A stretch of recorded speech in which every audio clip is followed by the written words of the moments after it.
Support for the Capital Connection comes from United University Professions, representing 37,000 academic and professional employees at SUNY campuses and teaching hospitals across New York State. Frederick E. Cole, President, uupinfo.org.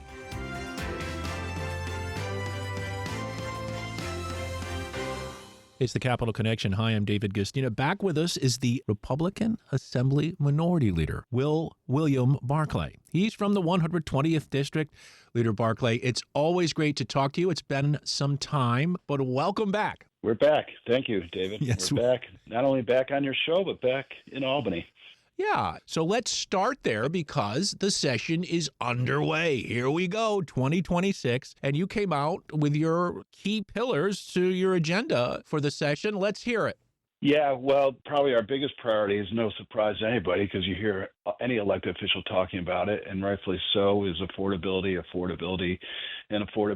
Unfortunately, in New York, certainly during Governor Hochul's tenure, we've seen costs rise across the board, whether it's housing costs, gasoline, groceries, utilities, medical care, you name it. Costs have skyrocketed. And I think you see that the voters are upset about it, rightfully so, and as a result, they're voting a lot of their incumbents out of office. And so we're not naive to that situation, so we want to do something about affordability in New York State. And some are easy. They're not, no easy silver bullet, but there are some things that can provide relief to the taxpayers. One I've always said, David, is not when you're in a hole, don't keep digging. So we have a tax and spend mentality in New York. Spending's increased this last year over 7%. I think our budget now is something like $200, a quarter trillion dollars. It's like $258 billion. So we got to get a handle on government spending because if you spend a lot, you have to tax a lot, and that hasn't been beneficial for New Yorkers. But we can do other things like, I like the proposal that President Trump enacted with no taxes on tip or overtime. That seems like that's a good policy that I was pleased that the governor has now agreed to. So I think that would be a priority. We can also take away sales tax on some household items that would provide relief. And again, David, I understand these aren't, as I said, the silver bullet, but every little bit helps. And we need to start changing the mentality that we've had in New York for too long, that government can continue to just go to the taxpayers for an unlimited check. At some point, that's got to end. So maybe because we're facing some fiscal constraints in the state, maybe this is a year that we can get it done. I point out, Will Barclay, Assembly Minority Leader, Republican, that obviously being in the minority means a lot of times you don't have the power, you don't have the votes to get your perspective, your policies, your proposals into law. But I've also seen from the Democratic side, or in the past, way past, when the Republicans were in majority, they'd often steal the other side's ideas and make them their own. So, no tax on tips is kind of one. And then, although that's been roaming around the legislature, but, how many of these new ideas you're coming up with will the Democrats grab? Well, we don't mind. I mean, obviously, we don't need the credit. We do have the bully pulpit, but we are more concerned about good public policy than getting the credit for it. So I allow any of my Democratic colleagues to take any of my bills if they want to run with them and get them passed. That's fine. Fine with me, David. The one thing I will tell your listeners, if they're interested in our agenda, so we've really worked, the legislature is only in session January through June. But that doesn't mean we're on vacation for those other 6 months. And we've been working very hard to come up with a real strong policy agenda to set forth what the Republican conference in the Assembly stands for and the direction we'd like to see the state, so we can contrast it at what's actually being done a lot of times with the Democrats. But if anybody's interested, it's nygoppolicy.com. And it really lists all our priorities on there. And it's what I said, affordability is certainly top of that list, but we have other priorities like, we've talked on this show quite a bit about crime, issues that we've passed, policies that we've passed here that we think make New York less safe. We'd like to see some reform on that. Energy, we have some policy things on energy. We have some stuff on healthcare. We have a whole, basically, the big issues out there. We have some policy proposals that we think will make New York State better. Can we talk healthcare for just a minute and the idea of affordability? Because those two things, with all these issues, there's the issue of affordability sort of wrapped within it. But thousands of New Yorkers now starting the new year with higher healthcare costs. The change affects Americans who don't get their health insurance from an employer and don't qualify for Medicaid or Medicare. They are facing these higher health costs this year with the expiration of the federal subsidies to the Affordable Care Act, or Obamacare. I've seen the arguments on both sides of this. In the end, it's costing New Yorkers and other citizens more when you've got the federal government now freezing funds for child care. And a lot of Democratic lawmakers are not happy about this. He froze child care funding for blue states, basically, states he was upset with. So those costs go up. And you had the governor working with the new mayor of New York City, Zohran Mamdani, for free child care. That kind of throws this into some trouble. So, aren't the federal government's policies hindering affordability in New York? Well, I think they would say, and I agree with a lot. Now, of course, I'm very New York centric, so I get very concerned anything the federal government does is going to have an adverse effect on New York. But I do also, on the flip side, understand that there can't be an unlimited check on it. I mean, it's all costs money. The money's got to come from somewhere. And how much more can we go constantly to the taxpayers? I think because of some of this, we talked, I think last time I talked to you about the Medicaid program and the increases of expense and trying to put some, in my mind, some common sense reform in there and how much pushback even that's gotten, when we talked about, I think before about having it, if you're of working age and able body and you don't have kids, should you be on Medicaid? I think that's a reasonable policy question. And, so can we do anything to reform these programs without it getting labeled as a cut? And, some sort of, catastrophic event's going to happen if these programs get, reformed. So I think that's the difficulty they have in the federal government because they're trying to get their arms around it. And at some point, though, there is limits to anything. The government can't provide everybody everything because, again, it has to be paid for. And the more you tax, the more oppressive government is, and the less likely that there's expansion, economic expansion, creativity and entrepreneurialism. So I think that's the balance they're trying to strike. Interestingly, the subsidies you referred to, the Democrats were the ones that put the sunset in those, and they were only supposed to be during the COVID years. As a temporary subsidy during the difficult COVID years. So it wasn't supposed to last forever, but now apparently Democrats have changed their thought on that and think it ought to last forever. I recall when Obamacare was supposed to solve everybody's health care problems, but that didn't seem to be the case, or doesn't seem to be the case. Well, it certainly helped a lot of people afford health insurance and got more people on health insurance than there were before. The thing that I'm worried about is the messaging that's coming from the federal government in that one big, beautiful bill by giving tax breaks to billionaires and millionaires. What does that message send to the people who are getting the crumbs on the bottom? We always hear about fraud in Medicaid. There's fraud in all programs, and it's not large. And so why say that, but then treat the billionaires and millionaires like they're clean? They can't commit fraud. Well, I don't think anyone's saying that billionaires or millionaires, can't be criminal and have criminal acts. But I'm saying the argument is they deserve this because, they give the most to society, let's say. They employ people. What benefits are they getting under the big, beautiful bill? They're getting huge tax breaks is what they're getting. I hadn't heard that. I'm not aware of that. I mean, if they don't raise taxes more or they cut any taxes, because we have such a progressive tax system, obviously those who are paying the taxes are going to have the bigger benefit than those that are not paying taxes. But that's not necessarily just because they're billionaires. It's because they're paying all the taxes into the system in the first place. Well, that's right. That's what I just said, Will. And my point is that you send a message to the people on the lower rungs of the ladder. Not everybody, everybody is supposed to leave. They increase. I don't want to get in. Well, we can debate, I guess. I don't know the ins and outs of the big, beautiful bill to really get a real in-depth debate about it. Other than, they increase child tax credits. That doesn't help. That helps people on the bottom line. I'm not sure that narrative of somehow the billionaires doing great under this bill and the less wealthy or the poor are not doing well. I don't know if I buy into that narrative, but that's really accurate. If someone can point me to where some billionaire is getting a benefit other than maybe having their taxes reduced, which is a natural result of cutting any taxes because they're the ones that pay the taxes. Yeah, I think we Other than heard. I that, think I we don't know heard how GE never didn't pay any taxes as a result of the breaks that they got at one point. And you're a poor person, and someone's telling you that GE, General Electric, a billions of dollars company in profits. How about the gas companies that got all the windfalls? But isn't that the concern? Isn't that what Mamdani wants to do? I mean, they constantly want to go back to that well and tax. I mean, again, I don't want to get too far because I can't speak to GE or whatever, but these are the job creators. If you tax them into being inefficient and unable to create jobs, that hurts the whole system. Not we worry happening. about Mamdani.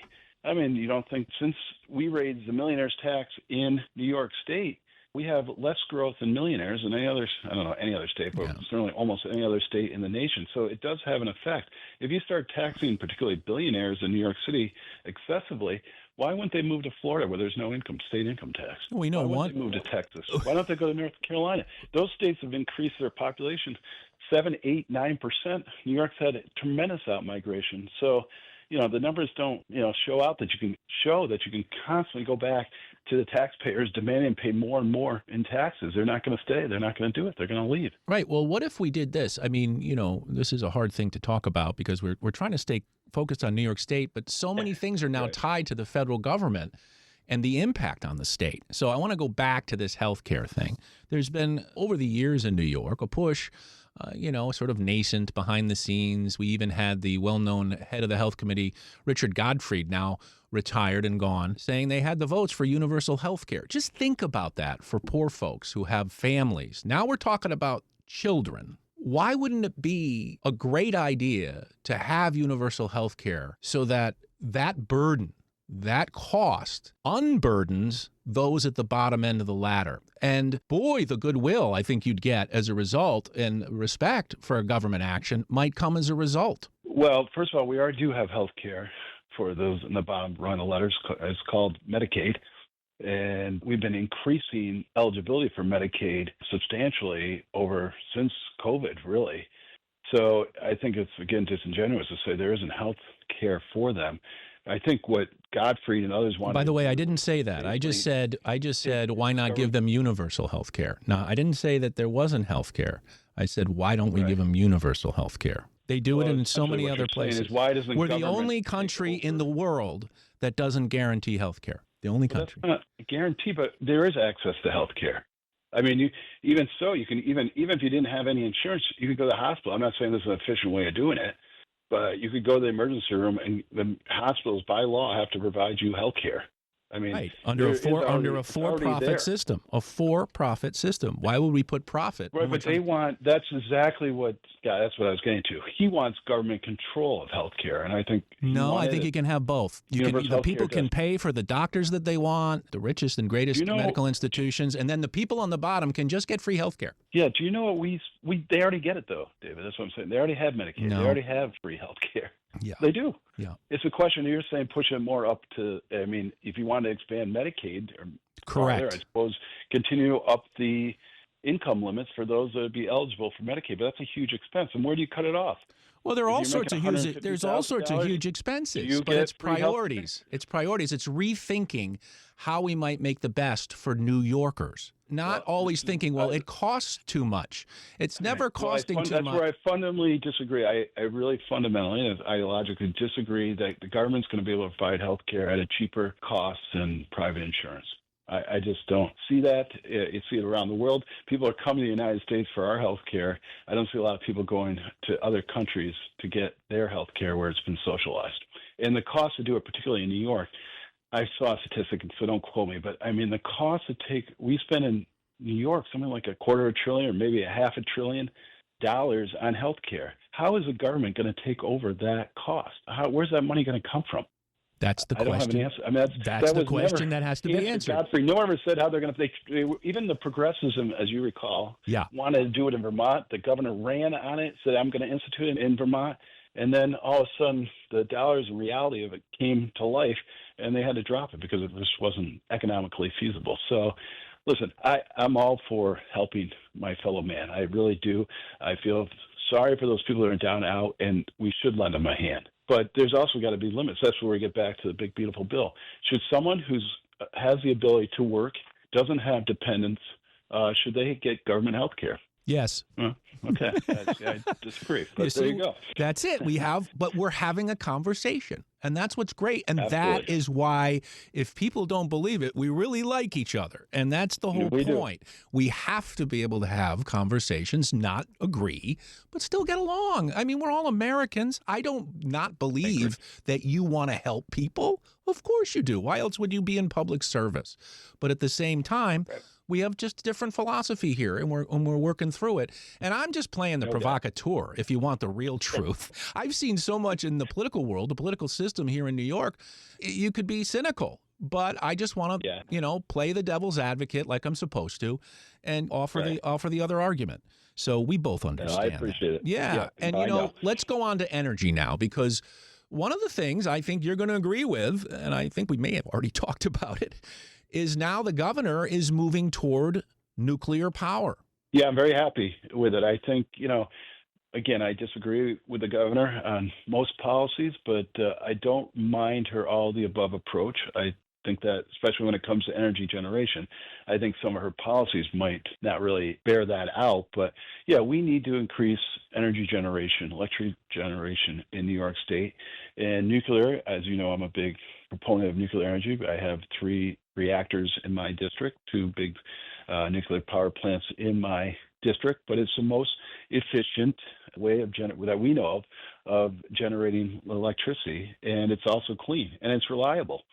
And so I'm glad that the governor's, talking about putting 3 nuclear power plants somewhere in New York. Look forward to that process. I know my county, Oswego County, has been very proactive, marketing itself as a logical choice of where to put the next plant in. But I think that benefits all New Yorkers. And I think the technology is there. And like I said, it's an efficient way to generate electricity, and it's clean. So there's something that myself and environmentalists can agree on. If we're trying to lower emissions, nuclear is help in that regard. Yeah, and I understand the concerns on the other side. They're worried about the danger of radioactivity and all that. But at the same time, one of the things that I learned in studying this issue over the decades is that, number one, building of power plants has changed. They're more safe now than they were in the past. But the thing that always caught me was the bidding process. So back in the day, they took the lowest bid to build the plant. Will, if you could tell your other fellow Republicans to tell the Democrats who are in majority power to make sure it's the highest bidder, not the lowest bidder, I'd really appreciate it. Well, I do appreciate that. And of course, we want to do it safely. But, I would say support for nuclear power in Oswego County, where we have the 3 plants, is through the roof. I mean, obviously, people are employed there, their families work, but at the same time, we're the ones that probably are at the highest risk if there's any issue. And I think most, Oswego County residents feel very safe and confident with our plants and how they're run and their engineering that goes on. I think we'd be feeling very safe, building another plant there. So, we're on the front lines of it probably. You would think if people were really concerned about safety, it would probably be coming out of the people that live closest to the plant, but that's simply not the case. Will Barclay, Assembly Minority Leader, Republican, and regular contributor to this program. So appreciate you being here. Now, let's talk a little bit about this pillar in your agenda going forward for the minority Republicans in the Assembly. Expand job opportunities and workforce development. I see that job training's in that list as well.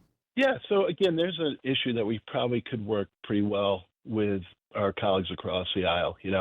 We already have a lot of apprentice programs to unions, so we've supported those. We'd like to continue to support those. That's one sort of interesting thing, David, I think, at least since I've been in politics, is we've seen, and actually Trump has done a lot in this regard, is a lot of labor now is supportive of Republicans, frankly, and vice versa. And so we see some benefit there because, again, we're all about jobs, creating good paying jobs. I think we can align very well with labor, especially the building trades in that regard. I just think of nuclear. There you go again, the IBEW, very good supporters, and they want to support, additional nuclear power plants because that creates good paying jobs for their members. And so I think doing those job training programs, apprenticeships, is something that we could work very effectively with Democrats and with labor on doing something that, that probably has bipartisan agreement. Do you guys talk at all about AI and what might be coming?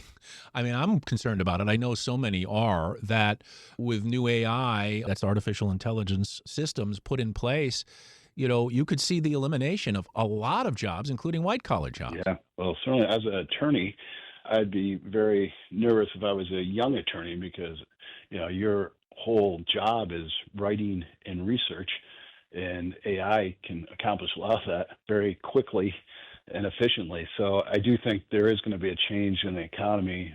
I think, maybe you're right, particularly with some white-collar jobs, young attorneys. I'd be nervous about it. I say this. I do think, obviously, it has to be regulated. I get a little nervous, although I'm open to proposals. I can't speak really intelligently on what's out there on the state level, but I also think it's something that probably needs to be tackled, if at all possible, on the national level, so it's a balanced approach, across the country. So we'll see where that leadership comes. I know the president's spoken about it. I know there's some members of Congress have been championing sort of a federal type program. But as far as the state level, if the feds don't act, maybe it would be necessary for the state. But I'd like to understand really what those proposals are and the impacts that would have on AI. I think it needs to be a balancing approach. Obviously, we want to use AI. We want innovation where it can be a cost savings, I think, is important. But again, just the idea of the term itself, artificial intelligence, can be pretty scary, and who knows what the future holds for that. That's right. Well, we are running out of time fast, and this is the political part, the real political part of the program, which is Elise Stefanik, the Congresswoman. There she was. She was supporting, Donald Trump in every movie made, and she was going to be the U.S. ambassador, and then it didn't happen, and she stayed, and then she's going to run for governor, and she seemed to be hard charging toward that, and then all of a sudden, without an endorsement from the president, and Bruce Blakeman, the Nassau County executive, not getting out of the race, staying in the race, Stefanik said, nuts on this, I'm getting out of the race and I'm getting out of politics. Now, I believe were you supporting her at first? Yeah, I endorsed her. Yeah, quite shocking. It was a surprise. I mean, sometimes I know everybody's cynical about politicians, which is for good reason probably, but sometimes you got to take them at their words. And maybe really she wanted to spend more time with the family and just got tired of politics, apparently. And so, I was disappointed because I think she would be a great candidate. And obviously, I think she would have been a great governor. But on the same token, I'm very happy with Blakeman. He's done a great job as county executive down in Nassau County. He brings some different strengths to the ticket. And so I was pleased that Elise was running because I thought she was an A candidate, but now that she's out, I'm pleased that another A candidate like Bruce Blakeman is running. And the fact, he may have some advantage because, like Lee Zeldin, he's coming out of Long Island, some, population base that knows him already. So he's got a leg up there, but he's going to have to do some work and get his name out and people get to know him upstate. And he's going to have to articulate, which I think he will, the contrast between what he can govern to governing versus what Hochul's done governing. But I'm pleased he's running, and I'm now fully behind him. Well, Will Barclay, this is a tough one because it's early going. We don't have all the details yet, but we do know that ICE has been coming into various states and deporting people. And they've been going into courthouses even, which is not supposed to happen. And as we sit here on a Thursday after learning about the death in Minnesota of a woman at the hands of ICE, let's put the circumstances aside for a second. Is the temperature getting way too overheated with this? I mean, talk about scary. This keeps going on. I do agree with that. Particularly, I would urge, having served in politics for a long time now, I know sometimes you're tempted to give a quick reaction when something happens in the news, and we have such a fast news cycle that everybody's trying to get their, perspective or narrative out there. But sometimes it's worth just withholding a little bit, seeing what the investigation turns up, and actually understanding the real story. And it seems like with any of this issue with ICE or deportation or, rounding up the immigrants, both sides seem to be out there. And I've noticed, David, that very often on both sides, frankly, it's both Republicans and Democrats, the stories of how they're reported are not always accurate. So I think particularly this tragedy, in which really needs to be defined as a tragedy in Minnesota, I would ask people just withhold judgment. Let's see what the investigation returns, and let the professionals do their job out there before, trying to make political hay out of the situation. I agree 100%, Will Barclay. Let's take the temperature There down. you go. That's good. See, take a deep breath. Let's relax. Let's see what happens here. We can all acknowledge this is a terrible situation, but let's find out more closely what the facts are. Well, finally, I just want to get your thoughts on the omnibus prison reform bill. I know that there are a lot of areas for reform on the Democratic side and the Republican side, and frankly, they're probably all worthwhile. Where are you on this? Well, so I'm not thrilled about it. I think it's a little one-sided. I'm not against holding correctional officers accountable. I don't think they themselves would be opposed to some of that stuff, cameras and whatnot. That's probably beneficial, but it doesn't have the other side. And really, we just went through the corrections strike.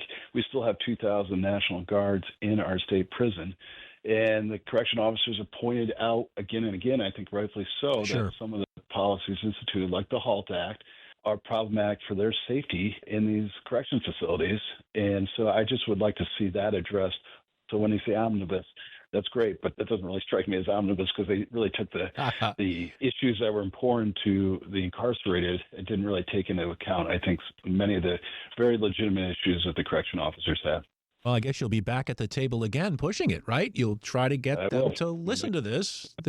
Well, we have to, because session. We have to get our correction system straightened out. We can't, you can't have National Guards in our prison for perpetuity. We have to get that system. So hopefully that will be part of the debate this year. Well, I enjoyed our continued debate and conversation on this week's Capitol Connection. He is New York State Assembly Minority Leader Will Barclay. He is a Republican, comes on this show, he talks, he debates, and that's what democracy is all about. Will, I can't thank you enough for joining us this week. Anytime, David. Thank you very much. I always enjoy being on your show.